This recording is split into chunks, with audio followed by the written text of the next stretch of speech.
Hemos llegado a la emisión número 226 del 13 en 1 y esta semana te vamos a hablar sobre la clase media venezolana, quiénes son y cuánto debes ganar si quieres pertenecer a ella. Luego te vamos a contar el por qué la Ley de Armonización y Coordinación Tributaria no ataca los problemas de fondos de los municipios en toda Venezuela. Y para cerrar, vamos a hablar sobre la violación de los derechos humanos de la comunidad sexodiversa en Venezuela y cómo la reciente detención de 33 miembros de esta comunidad se traduce en un retroceso en materia de derechos de al menos 30 años. Pónganse cómodos, esto está por comenzar. Bienvenidos a 3 en 1, tu suplemento informativo semanal con todo lo que necesitas saber de los portales Runrunes, Tal Cual y El Pitazo. A partir de este momento queremos invitarte a que disfrutes en los próximos minutos de los reportajes más destacados en estos tres medios digitales. Siéntate, relájate y tómate el 3 en 1 de esta semana. Hola, ¿qué tal? ¿Cómo están ustedes? Qué gusto saludarlos en esta primera semana de agosto. Mi nombre es Luis Miquilena y soy el encargado de recibirlos en esta emisión del 3 en 1, tu suplemento informativo semanal, que como bien saben ustedes es un condensado de información que recoge los mejores reportajes de los portales runrun.es, Tal Cual y El Pitazo. Y vamos a comenzar esta semana visitando el portal El Pitazo y aquí tenemos un reportaje titulado Clase Media en Venezuela, quiénes la conforman y de cuántos son sus ingresos.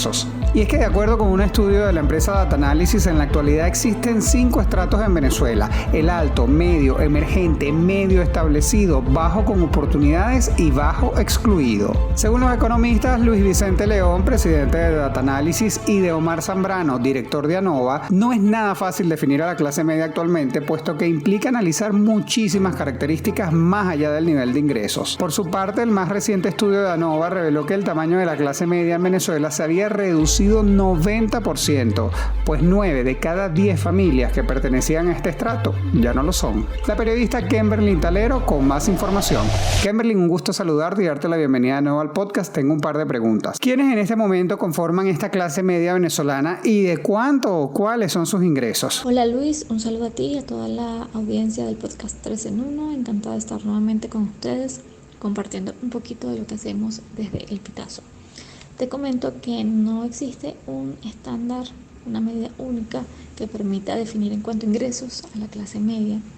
Sin embargo, Data Analysis recientemente hizo un estudio en el que diferencian o distinguen dos tipos de clase media. Una emergente, que serían aquellas personas que viviendo desde los sectores populares generan ingresos suficientes para cubrir más de las necesidades básicas.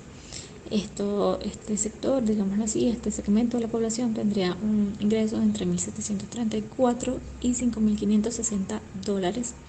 Por supuesto, una de las características de este estrato sería el acceso a las divisas. Por otro lado, ellos hablan de la clase media tradicional, que tendría un ingreso entre $673 y $1,734. Sin embargo, hay un estándar internacional con el que coincide la empresa ANOVA. Ellos hablan de un ingreso de entre $10 y $50 diarios para que una persona se pueda definir como clase media.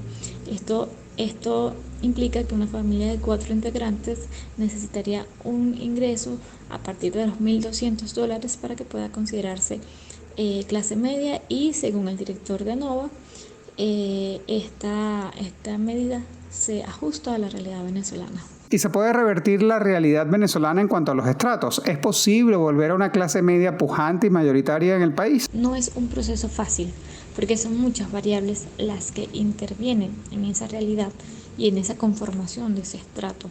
Por un lado está el tema ingreso, que es importante, pero no solamente eso, porque hay otras áreas que son mucho más difíciles de cambiar y en las que el daño es mucho más profundo. La investigadora local, María Gabriela Ponce, ella es socióloga, nos explicaba que hay áreas como la educación que tiene tanto deterioro que hay niños que crecieron con un nivel de deficiencia a nivel educativo tan importante que revertirlo es muy complicado. Igual está el tema de la salud pública. Por ejemplo, situaciones de desnutrición como la desnutrición infantil puede generar problemas a largo plazo que se tienen que abordar desde el momento en que se presenta el problema de salud y no se está haciendo. Entonces, generar cambios en ese sentido es complicado y requiere además de una política pública que sea integral, por un lado, y que además sea diferenciada, porque nos explicaba esta investigadora, la realidad no es la misma en todo el país. Sales de Caracas y tienes una realidad totalmente diferente, que requiere de políticas específicas para cada zona. Entonces es un trabajo arduo, se puede hacer, pero va a llevar bastante tiempo porque los daños son profundos.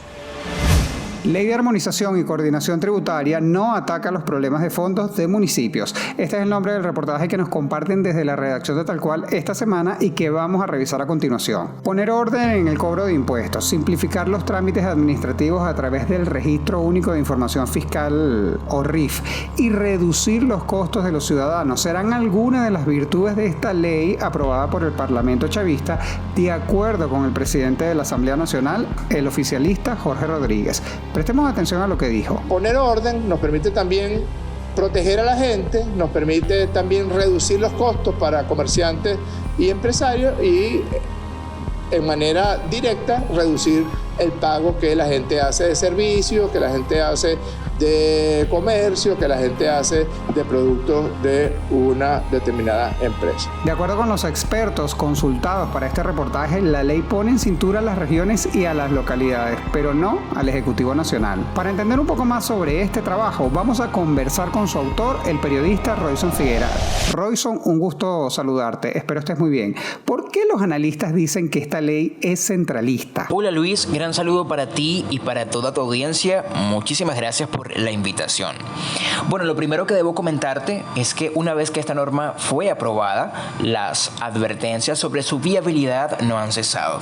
Expertos tributarios han señalado tal cual que, lejos de controlar la voracidad en el cobro de tributos e impuestos, la Ley Orgánica de Coordinación y Armonización de las Potestades Tributarias de los estados y municipios, solo estandariza la tributación estatal y municipal. De acuerdo con las fuentes, la norma pone en cintura a las regiones y localidades, pero no al Poder Nacional, y es por esta razón que dicen que la ley solamente centraliza entonces este cobro. Y para los expertos, ¿cuál sería el sistema tributario ideal para el país? Bueno, fíjate que el año pasado la Academia de Ciencias Políticas y Sociales pidió a la Asamblea Nacional recibir las recomendaciones de todos los sectores del país justamente para mejorar esta norma. Recomendó en ese momento, a través de un comunicado, que la ley debía partir de la noción de un sistema tributario invocado en el artículo 316 de la Constitución, es decir, con proyección unificadora y sincronizadora de la multiplicidad de tributos creados, por los tres niveles políticos territoriales del poder público. El turno de cierre de esta semana es de runrun.es, mejor conocido como Runrunes, y ellos nos presentan un RR Plus titulado El baile de los 33. Derechos de la comunidad LGTBIQ+ retroceden 30 años. Recordemos que 33 hombres fueron arrestados en la ciudad carabobeña de Valencia por funcionarios de la Policía Nacional Bolivariana por supuestamente participar en una fiesta sexual en un local privado. Pese a que el Código Penal no establece como delito las relaciones consensuadas, individuales o grupales entre adultos del mismo sexo, la treintena de hombres fue trasladada al Palacio de Justicia de Carabobo e imputados con los cargos de ultraje al pudor, agavillamiento y contaminación sónica. 30 de estas 33 personas fueron liberados con régimen de presentación y al momento de la grabación de este podcast se habían liberado a las 3 personas restantes, pero con medidas cautelares. Yendri Velázquez, del Observatorio de Violencia LGTBIQ+, dijo que se trata de una política sistemática por parte del gobierno venezolano.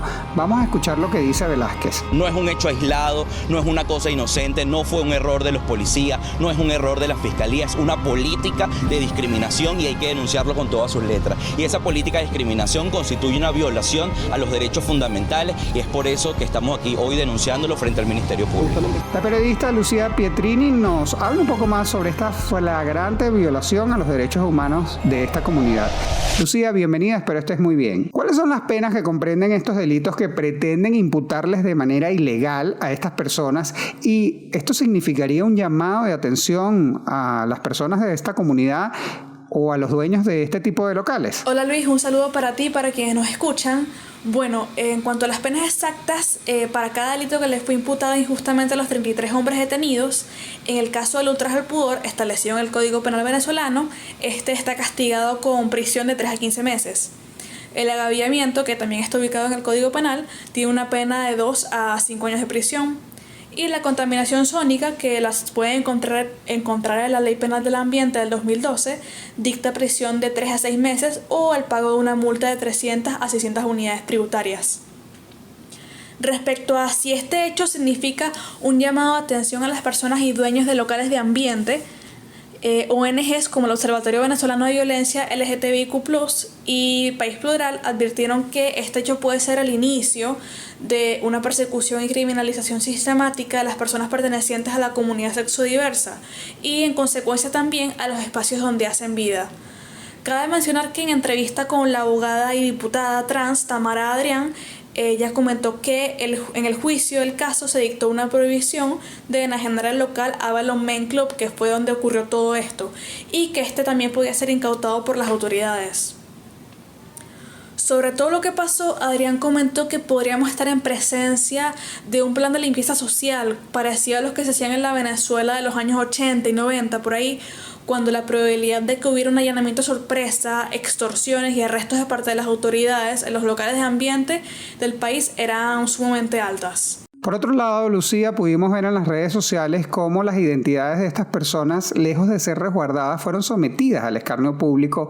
Quisiera preguntarte, ¿fue ético el comportamiento de algunos medios al publicar la identidad de estas personas? Pues respecto a esto, de entrada te comento que el Colegio Nacional de Periodistas declaró que la publicación de los nombres y las caras de los hombres detenidos y luego imputados no fueron formas éticas de reseñar los presuntos hechos delictivos de parte de los periodistas y los medios nacionales. También el colegio afirmó que la publicación de informaciones estigmatizantes y que denigraron a los implicados fue en sí una violación a sus derechos humanos. Además, el colegio declaró que en el marco nacional vigente se obliga a los comunicadores a presumir inocencia y a resguardar la identidad de cualquier persona acusada de actos ilegales. La ONG País Plural calificó la cobertura de irresponsable, ya que sometieron a estos 33 hombres al escarnio público y a una dura estigmatización que siguió alimentando la burla y la desinformación sobre todo lo que estaba ocurriendo, porque no solo fue la revelación de sus nombres, de sus identidades, sino que también fue reportar una presunta orgía, que estaban grabando material para comercializarlo, que estaban consumiendo sustancias ilícitas, entre otros delitos. Incluso en las coberturas se llegó a exponer que uno de los detenidos tenía VIH, pero la Ley Orgánica para la Protección de las Personas con VIH y SIDA y sus familiares establece en el artículo 9 que esta condición es parte del derecho a la vida privada de quien lo tenga y es algo estrictamente confidencial, salvo algunas excepciones descritas en la ley. Estimada audiencia, con esto hemos llegado al final de nuestra emisión número 226 del 3 en 1, tu suplemento informativo semanal. Como todas las semanas te pido que nos ayudes a llegar a mucha más gente y lo que debes hacer es muy sencillo. En la plataforma en donde nos escuches, copias el enlace y lo compartes con tus amigos. Recuerda que estamos en Spotify, Google Podcast, Apple Podcast y también para tu comodidad estamos en la plataforma de videos YouTube. En el guión agradezco el apoyo a Francisco Zambrano, en la edición y montaje a Abraham Moncada y este servidor Luis David Micilena una vez más acompañándolos todos los viernes con estos 3 reportajes de estos 3 grandes medios digitales venezolanos. Recuerden que nuestra próxima cita va a ser el próximo viernes 11 de agosto. Cuídense mucho, tengan un excelente fin de semana y nos escucharemos la próxima semana.